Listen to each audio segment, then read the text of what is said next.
नमस्कार. कधी कधी पुस्तकाचे नाव माहीत असेल, मी त्या पुस्तकाचा सार जो पुस्तकाच्या मागे दिलेला असो तो इथं मराठीत सांगणार आहे. मग ते पुस्तक वाचायचं की नाही ते तुम्ही ठरवा. पुस्तकाचं नाव आहे the monk who sold his Ferrari bye robin Sharma. सारांश आहे, आयुष्यात आवड, ध्येय आणि शांतता निर्माण करण्यासाठी लागणारे शहाणपण. ही एक प्रेरणादायी कथा आहे जी सांगते आयुष्यात आपला दृष्टिकोन कसा असायला हवा, टप्प्याटप्प्याने मिळवायला जास्त धैर्य, समतोल, विपुलता आणि आनंद.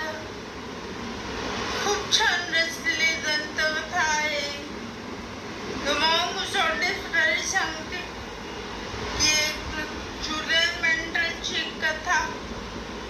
त्याला सामना करावा लागतो आपल्या असंतुलित आयुष्यात असलेल्या आध्यात्मिक संकटाचा.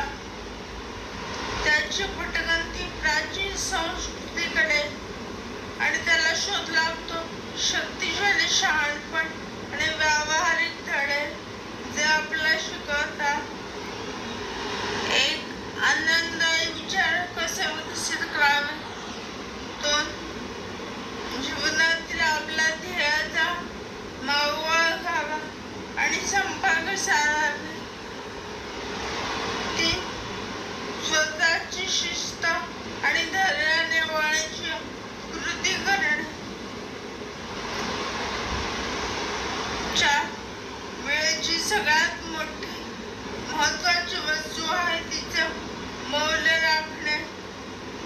5, आपल्या नातेसंबंधांचे पोषण करा आणि पूर्ण